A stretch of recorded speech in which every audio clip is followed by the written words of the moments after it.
Hi, I'm Bill Gerstel. Welcome to the Barrage Garage. In the past, I've showed you how to make a lot of different things. This is a Leyden jar. It produces really big sparks. I've got a YouTube video on this.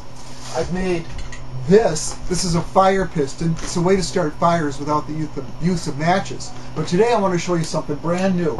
It's a double pendulum. And I think you'll like this. It's really wild. Okay, here are the materials I needed to build my pendulum. This is a piece of 12-inch by 12-inch, 1/4 inch thick polycarbonate plastic. That was a little bit on the expensive side. This is the other expensive thing. This is a set of 8 high-quality skateboard bearings. I got these at the skateboard store. These are just some bolts and washers and some nuts. This is some flat 1-inch inside diameter hose washers. These are some O-rings, and this is a wood dowel.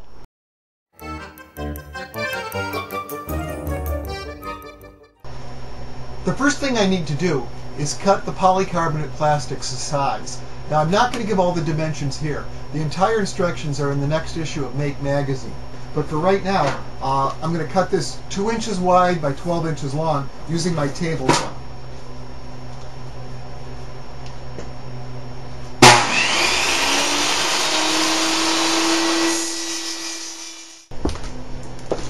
Okay, now you'll need to drill holes in the polycarbonate plastic to accommodate these bearings. These bearings are 22 millimeters wide.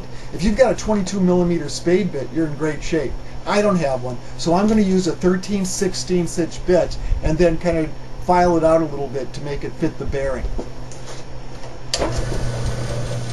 Okay, this hole probably won't be big enough to fit the bearing, so you're going to have to drill it out a little bit. You can use a file or a rotary tool. The rotary tool is a lot easier. Take your time doing this though. You don't want to make the hole too big, so check your work often.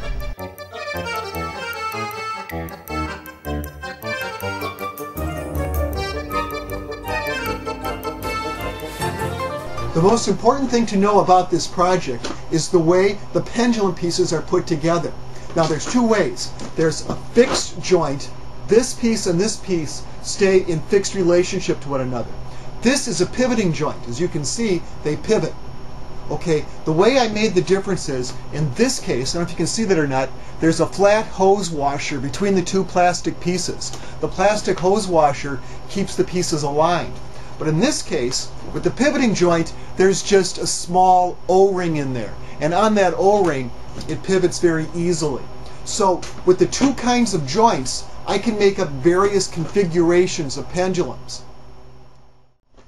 Okay, this is the double pendulum in its standard configuration. It's got a wild, chaotic motion. Take a look.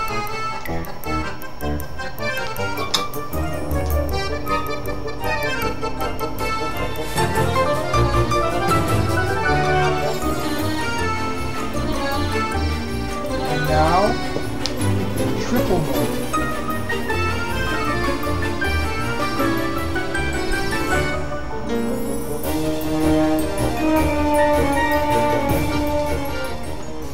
A very interesting variation is called the Rots Pendulum. It's named after a fellow, I guess, named Rot. In this case, there's one fixed section and one pivoting section, and again it hangs from a pivoting middle section. In this case, if you make it exactly right, and I've described the dimensions in the Make magazine article, in this case it forms a resonantly coupled pair of pendulums, and because of that resonance, once you spin it on its pivot, it'll pivot for a very long time.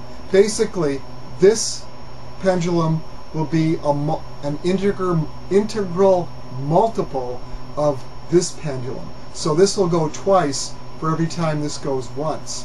That's a very interesting special case. Can't go into the mathematics here, but you can read more about it in the magazine article.